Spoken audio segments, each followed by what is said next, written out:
There is a running trims over here, but they don't lit up by the way.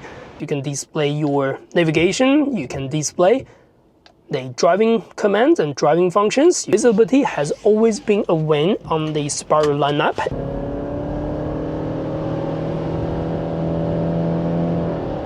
Hey guys, this is Jerry on the channel. This is the all-new Subaru Forester Hybrid that's available for the New Zealand right-hand drive version.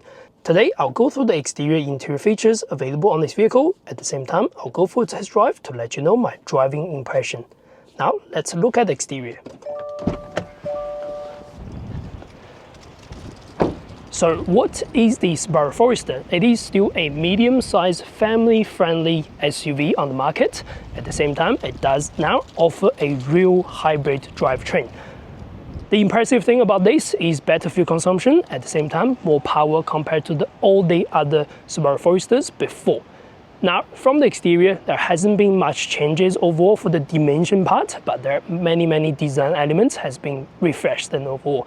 The new Subaru Forester starts at 52,990 for the New Zealand market. This is the sport trim that sells at 59,990 plus ORC. If you want the touring pack and touring spec, that'll go to 60,990 plus ORC. I think either this is the sport version or the touring will be the best selling units among all the lineup. Anyway, from the exterior, the dimension goes by 4.65 meters long with a width just over 1.8 meters, the height over 1.7 meters. The wheelbase of the vehicle is just the same as the last generation, 2.67 meters long, and the ground clearance is still an impressive 220 millimeters overall. Now, in terms of the body language, from the side, they look very similar to the last gen. There are many elements changes, but yeah, it's still a boxy shape overall. Now, at the front, we are getting the black trims over here. That means the grille actually have shrinked compared to the last generation, especially for the headlights. They are again slim over here. So it does offer a very sleek look overall.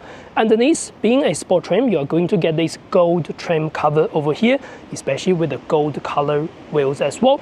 If you go to the touring, that'll go black and glossy black here and there. Now, on the side, wheel arch still very chunky plastic. It does show its rugged feeling. Over here, you're getting e-boxer, means this is the proper hybrid boxer engine and platform.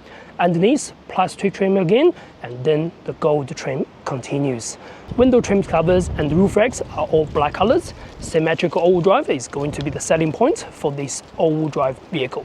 Now, from the rear, I do like the rear design a lot better compared to the last gen. The last gen does have a very chunky tail light that goes sideways, but this one looks a little bit more modernized, but at the same time, probably very generic in someone's eyes. There is a running trims over here, but they don't lit up by the way. Subaru logo and Forester logo just on the side. Now, what do you think about the new Subaru Forester exterior? Please let me know in the comment down below.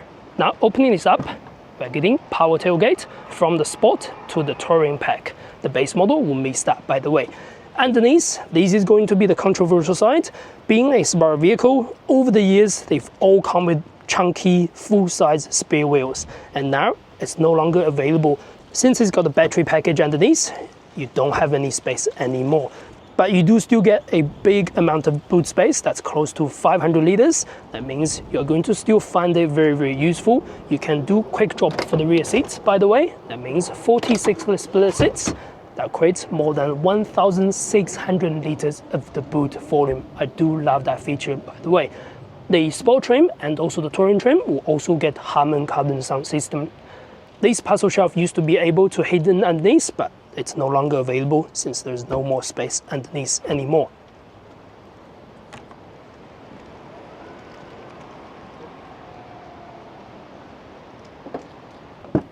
Now, looking at the rear seats, this is still identical to the last generation. Let's have a sit inside. This sport trim will get the water repellent seats. They are still leather material. If you go to the premium, the material will change a little bit, by the way. Now, this has been set to my driving position. I'm about 178 centimeters tall. I've got great amount of legroom, huge amount of foot space. The seat feels quite high up. It means you're going to get great view and great space and size for the rear seat, for the rear passengers. What I really like is how this window frame goes. They are just big, boxy, so you have no issue seeing out the back. That's really nice. And behind this driver's seat, we are going to get the pockets on the top, 2 pockets underneath, air vents, USB-A and Type-C charging. There is no heated seats on this version, by the way. Armrest feels good. 2 cup holders feels solid as well. Now the seat back can be adjusted. I can lay back, I can do this position, which is really good. I can also do the upper position, just like these seats as well. There's good amount of adjustments. Another thing I should mention is also the door opening. They are just nearly 90 degrees, softer material on the top as well, so they are all right in terms of build quality. Get inside before the rain starts. All right, so let's get the vehicle on first.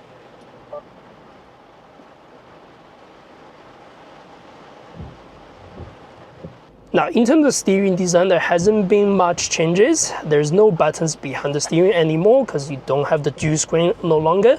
You do have a quick button over here to change the dashboard design. So on the Sport and also on the Touring trim, you are going to get the new 12.3-inch display. This LCD screen looks really nice. You can display your navigation, you can display the driving commands and driving functions. You can display all your traditional analog dials as well.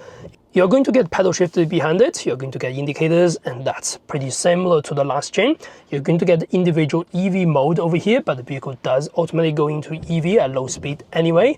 Electric seats and heated seats along with the memory settings are also available on the Sport or Plus trims. The only advantage with the Touring trim will get cooling seats, where this one will not get cooling seats at the front. Now, in the center, this is going to be a 11.6-inch display.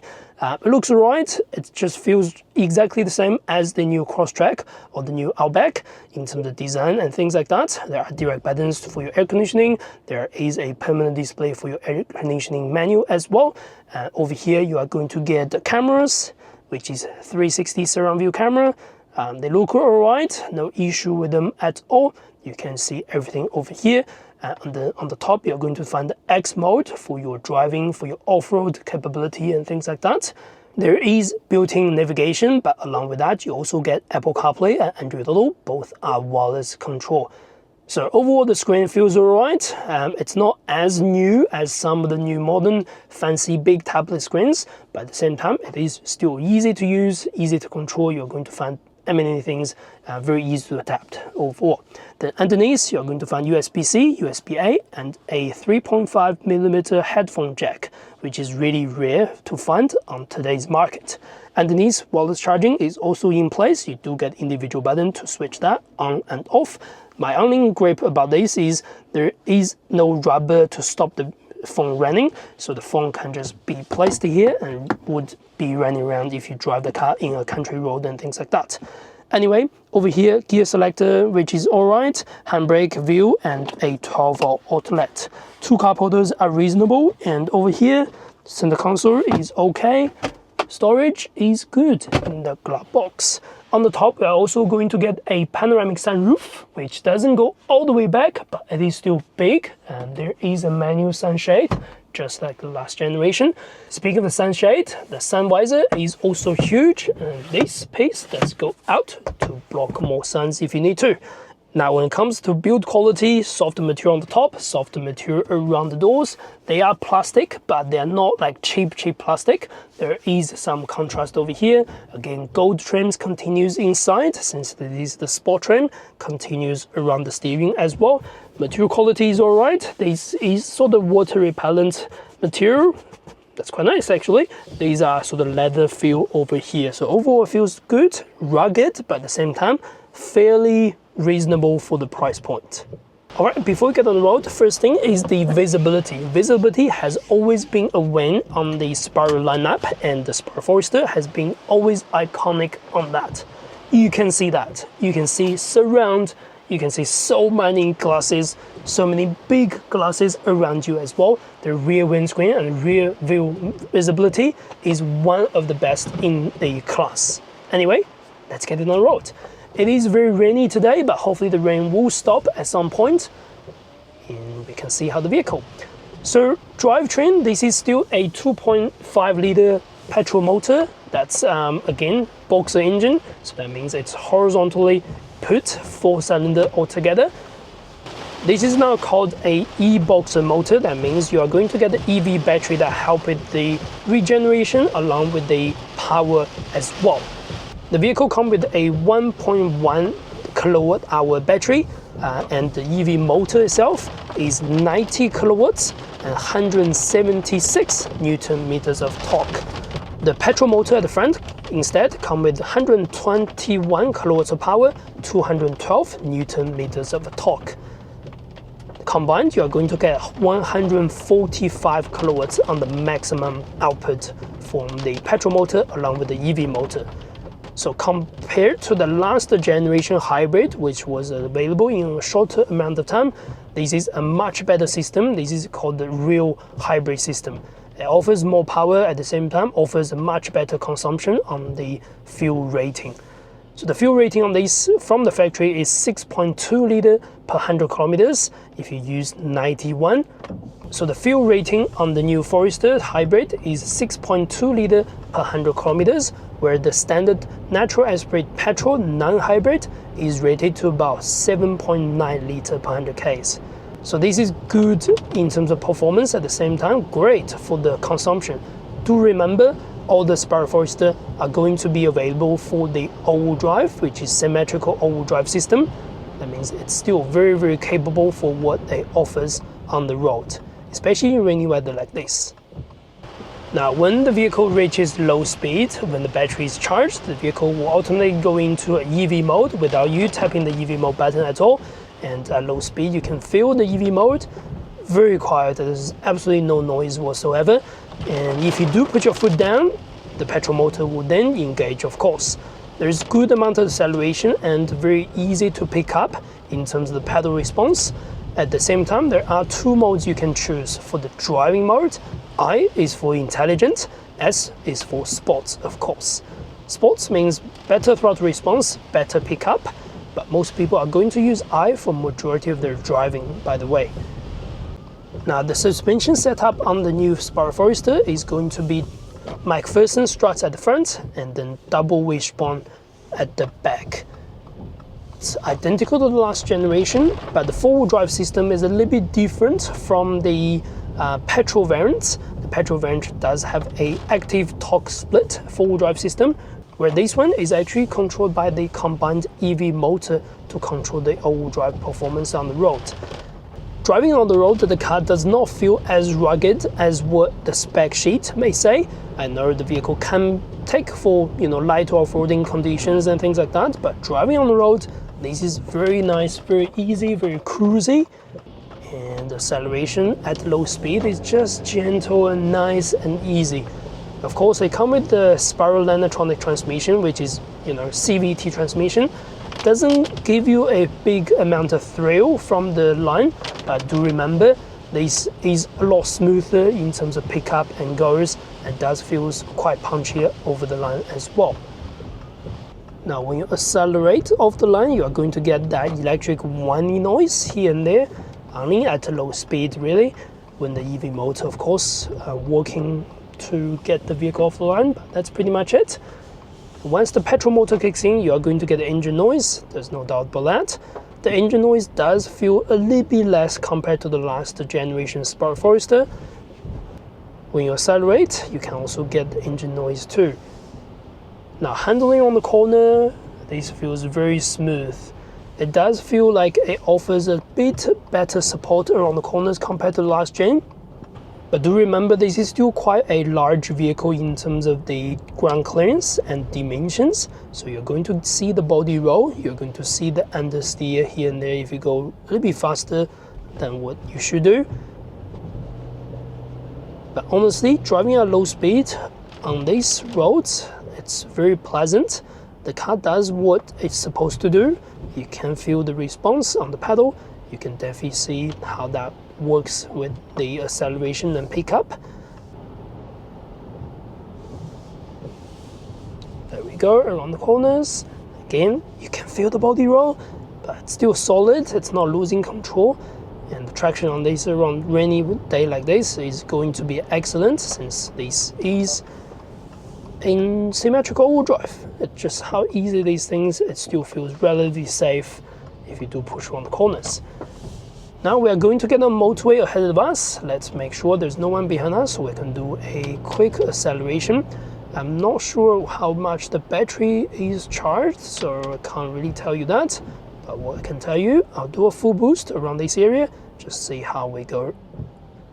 Do remember this is a rainy day, so I'm not going to test its limits. All right, 1, 2, 3.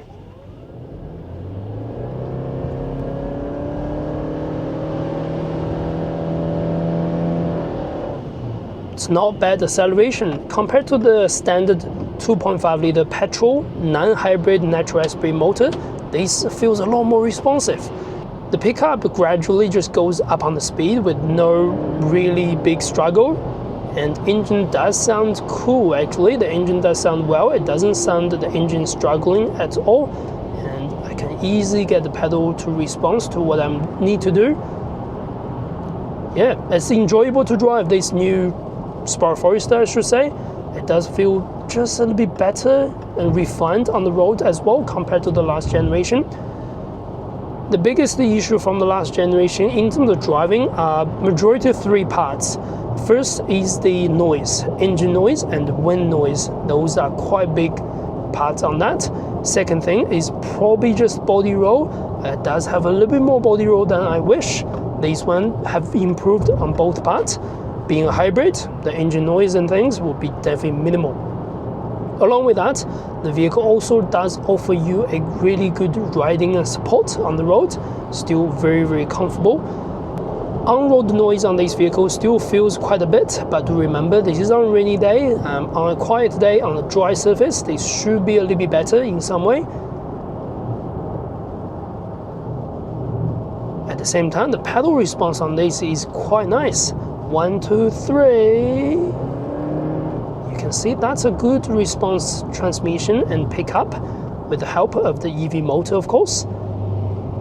Now the last problem on the last generation will be the acceleration.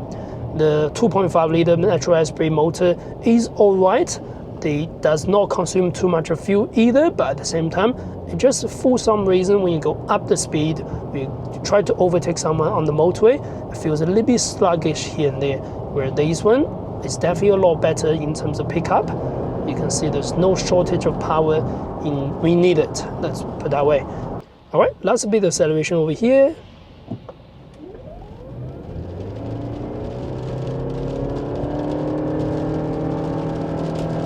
Alright, it's not too bad, but it's not super fast, let's put it that way. Anyway, what are my thoughts about the new Subaru Forester Hybrid? I think it is a very competitive package for what the Subaru offers. You are looking at the price tag of around $60,000 for the New Zealand market for a brand new top spec Sport or Day Touring. That means it's priced very similar to something like a Toyota RAV4, Nissan X-Trail e-Power, Kia Sportage Hybrid, Hyundai Tucson Hybrid, and all those mainstream medium-sized SUVs on the market. It does offer you the all-wheel drive as standard. At the same time, the fuel consumption is also reasonable for what this car offers you.